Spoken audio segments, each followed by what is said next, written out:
Today we're squatching for our next classic to restore. Let's see what we can trailer home. Look what we have here. But, been there, done that. Let's keep looking. Ooh, this mini truck is just what the Rosie wrench has been looking for. Ah!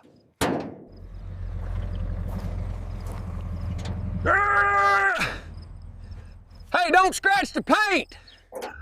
All right, let's head back to the shop and start wrenching.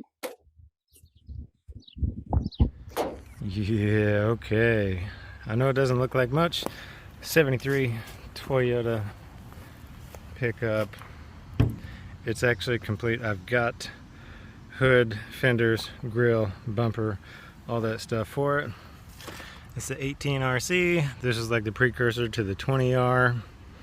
It makes something like 90 horsepower or something like that, which is fine for a little bitty truck like this. It's got some cool factory tie downs alongside the bed's upper rail. As you can see, it's not super rusted out. It's got a couple of dents.